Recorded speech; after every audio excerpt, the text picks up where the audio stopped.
Welcome back viewers. अब हम आए हैं एक नए वीडियो के साथ जिसमें हम देखने वाले हैं जॉइंट स्टॉक कंपनी, जो कि एक बहुत इंपॉर्टेंट टॉपिक है आपके एग्जाम से रिलेटेड। इस वीडियो में हम देखने वाले हैं अपने जॉइंट स्टॉक कंपनी के मीनिंग के बारे में, उसके फीचर्स के बारे में, उसके मेरिट्स, उसके डीमेरिट्स, सारा कुछ हम कवर करने वाले हैं बहुत ही अच्छे से और बहुत ही ब्रीफली। तो चलिए शुरू करते हैं।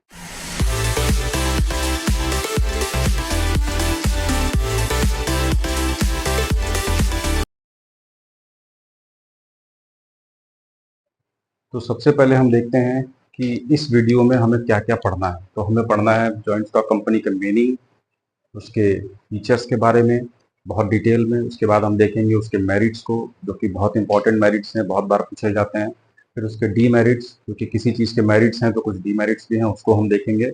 ये सब कुछ हम कवर करने वाले हैं बहुत ही अच्छे से और बहुत ही डिटेल में कवर करने वाले हैं।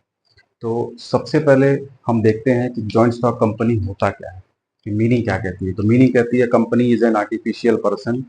आप यहाँ देख रहे हैं बोर्ड पे, company is an artificial person having separate legal entity, perpetual succession and a common seal. यहीं से आपके इसके फीचर्स भी निकल के सामने आ जाते हैं। मैंने पहले ही बताया है कि आपको कभी अगर किसी चीज़ की डेफिनेशन याद है तो उसे फीचर्स आप इजीली बना सकते हैं, और फीचर याद है तो डेफिनेशन बना सकते हैं। देखिए कैसे। पहला आपका निकल के आ गया आर्टिफिशियल पर्सन, दूसरा आ गया सेपरेट लीगल एंटिटी, तीसरा आ गया परपेचुअल सक्सेशन, चौथा आ गया कॉमन सील। आप उसको देख सकते हैं कि यही चारों आपके यहाँ लिखे हुए हैं, artificial person, separate legal entity, perpetual succession, common seal. तो चार तो आपके फीचर ही मिला के डेफिनेशन बन गया। दूसरी बात जो बहुत इंपॉर्टेंट है वो ये कि ये डेफिनेशन जो दी गई है वो दी गई है कंपनीज एक्ट 2013 में। पुराना वाला कब था? 1956 में। तो बहुत लेट में इसको चेंज किया गया है कंपनीज एक्ट को, मतलब 1956 ऑनवर्ड्स 2012 तक सेम ही चल रहा था। 2013 में फिर मुझे हम लोगों को एक नया अमेंडेड एक्ट मिला है जो कि है 2013। ठीक है। तो जब भी आप किसी एक्ट के बेसिस पे डेफिनेशन लिखते हैं तो ये बहुत ध्यान रखना चाहिए कि एक एक वर्ड सेम होना चाहिए, कहाँ कॉमा है, कहाँ वो है, सब सेम। अगर आपको सेम डेफिनेशन नहीं याद है तो आप लिखिए according to Indian companies act 2013। इसका मतलब कि आप रेफरेंस दे रहे हैं, तो यहाँ डेफिनेशन थोड़ी चेंज हो सकती है। लेकिन अगर आप एक्ट के बेसिस पे लिख रहे हैं तो सारा कुछ चेंज नहीं हो सकता, कुछ भी चेंज नहीं हो सकता, सारा कुछ सेम रहेगा। ठीक है। अब चलिए फटाफट से देखते हैं हमारे फीचर्स के बारे में। सबसे पहला फीचर देखें यहाँ पे, आर्टिफिशियल पर्सन। बहुत सिंपल है, company is an artificial person created by law. इसका मतलब क्या हुआ? हम हैं नेचुरल पर्सन, आप हैं नेचुरल पर्सन जो देख रहे हैं, और आर्टिफिशियल पर्सन का मतलब है कि हम क्या कर सकते हैं, सांस ले सकते हैं, खा सकते हैं, पी सकते हैं, रह सकते हैं, सब कुछ कर सकते हैं। कंपनी ऐसा कुछ नहीं कर सकता। लेकिन एक नेचुरल पर्सन होने के साथ साथ हम क्या करते हैं, लोन ले सकते हैं, डेट ले सकते हैं, अपने नाम पे प्रॉपर्टी ले सकते हैं, गाड़ी ले सकते हैं। सेम चीज़ कंपनी भी कर सकती है। कंपनी सांस तो नहीं ले सकती, खाना नहीं खा सकती, पानी नहीं पी सकती, लेकिन वो अपने नाम पे क्या कर सकती है, डेट ले सकती है, उधार बोरो कर सकती है मनी, अपने नाम पे प्रॉपर्टी खरीद सकती है, अपने नाम पे गाड़ी, सब कुछ खरीद सकती है, मतलब उसके नाम पे हो सकता है। इसीलिए कंपनी को आर्टिफिशियल पर्सन का दर्जा दिया गया है लॉ के अंडर में। ठीक है। दूसरा बोला जाए सेपरेट लीगल एंटिटी, ये आपका बिजनेस का कॉन्सेप्ट है, अकाउंटिंग में भी यूज हुआ है। इसमें क्या बोलते हैं, बिजनेस और ओनर अलग अलग होते हैं। मतलब company is not affected by the owner.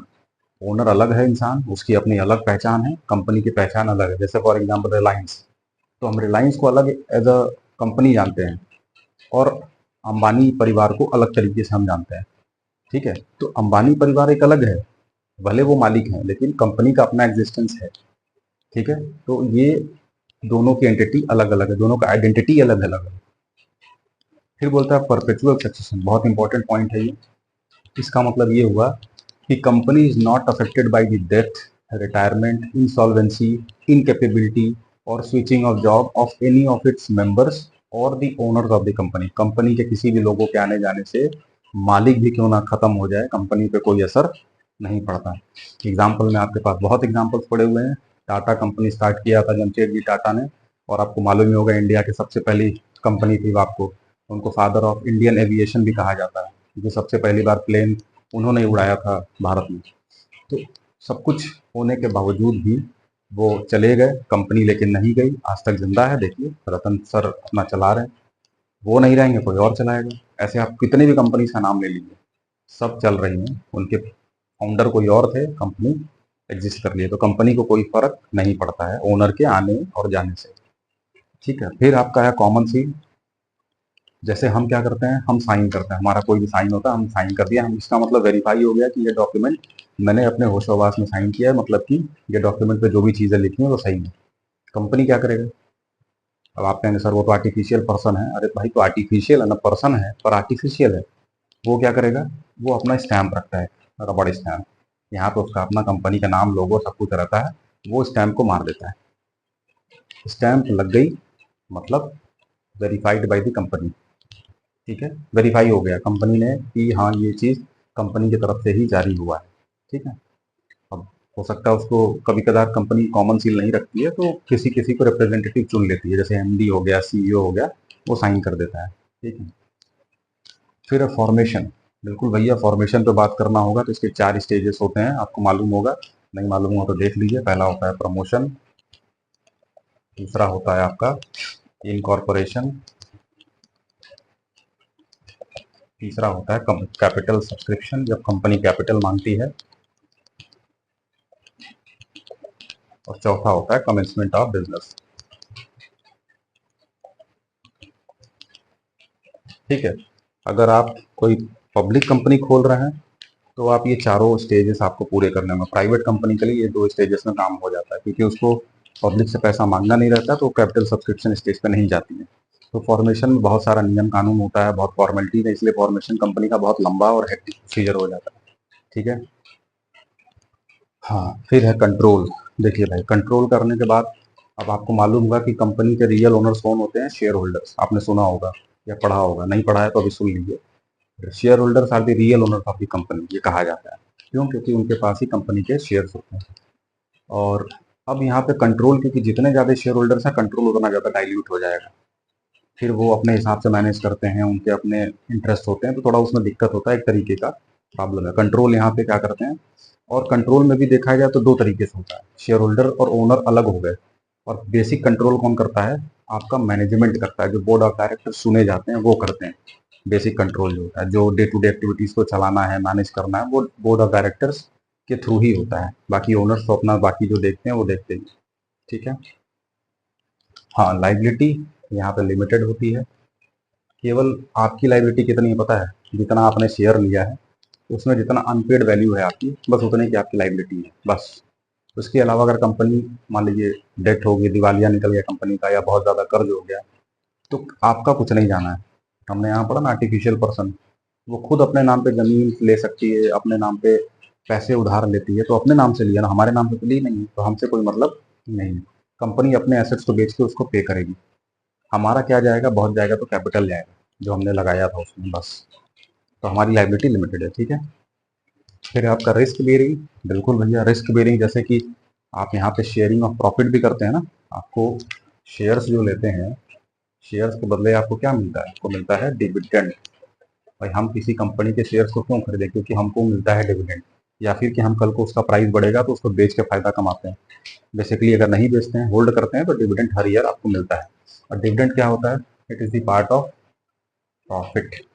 Company जो प्रॉफिट कमाती है तो आपको डिविडेंड मिलेगा, नहीं कमाई तब, लॉस हो गया तब, तो नहीं मिलेगा।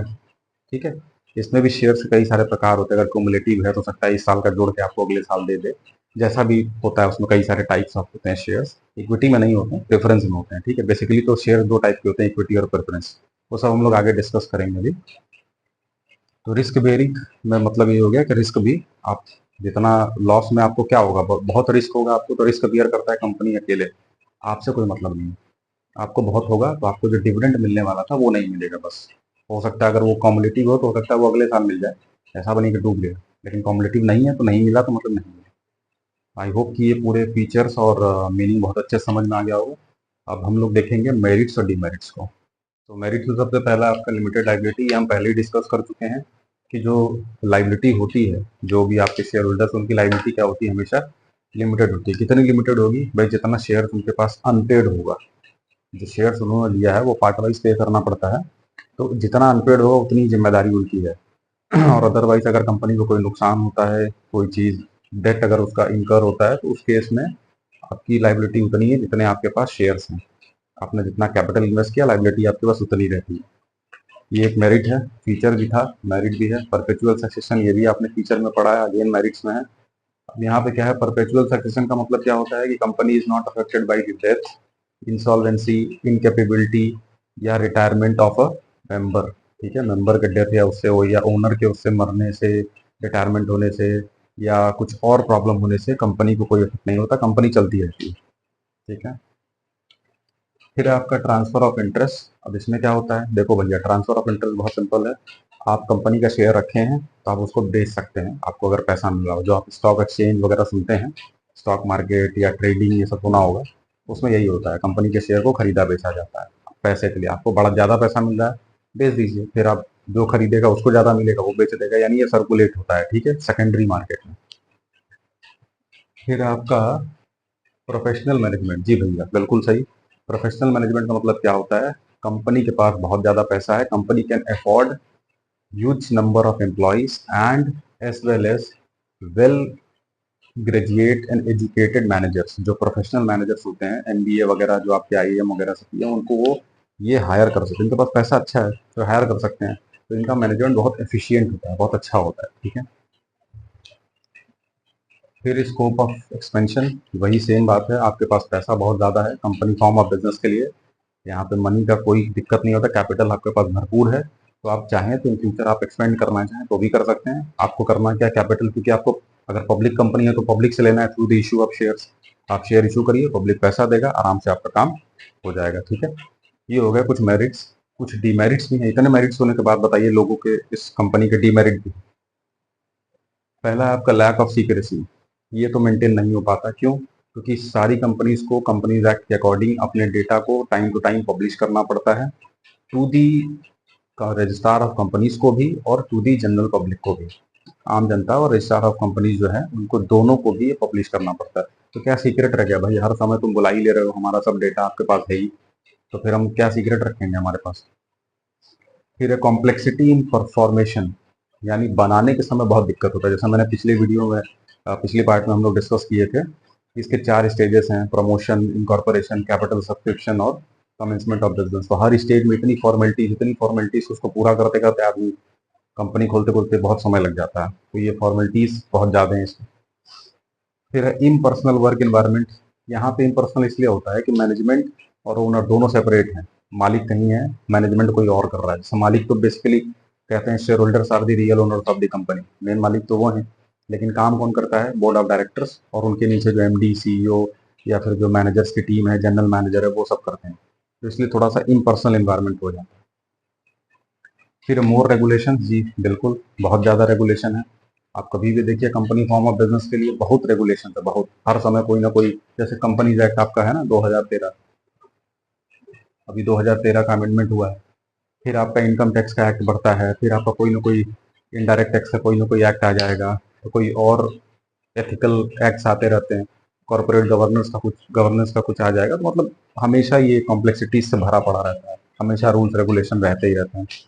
फिर आपका डीले इन डिसीजन मेकिंग, बिल्कुल सही भाई। कंपनी के पास मेंबर्स अनलिमिटेड होते हैं, ठीक है, अगर पब्लिक कंपनी है तो अनलिमिटेड मेंबर्स हैं। अब अनलिमिटेड ओनर्स, अनलिमिटेड मेंबर्स का मतलब क्या है, कोई भी डिसीजन पास करना होगा तो उसमें क्या हो सकता है किसी का उसमें ऑब्जेक्शन हो कि नहीं ये डिसीजन सही नहीं है, किसी को अपना पर्सनल इंटरेस्ट हो उसमें, तो इस वजह से डिसीजन बहुत लेट हो जाते हैं। सबको सेटिस्फाई करना, फिर उस सेटिस्फैक्शन के बाद फिर डिसीजन लाना, थोड़ा दिक्कत है।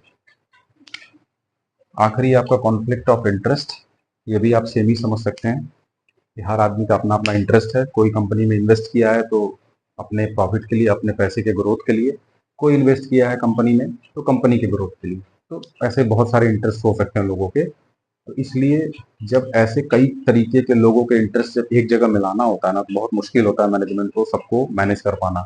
आपके मैनेजमेंट जो भी मैनेजमेंट है, टॉप हो, मिडल हो, लोअर हो, वो सबको दिक्कत होती है मिलाने में। तो ये कुछ आपके मेरिट्स और डीमेरिट्स हो गए आपके कंपनी फॉर्म ऑफ बिजनेस को। अब हम देखेंगे नेक्स्ट में वीडियो में आपका टाइप्स ऑफ कंपनीज के बारे में, जिसमें प्राइवेट कंपनी, पब्लिक कंपनी और वन पर्सन कंपनी क्या होती है, तीनों में क्या डिफरेंसेस हैं, और उसको बहुत अच्छे से हम देखेंगे अपने नेक्स्ट वीडियो में।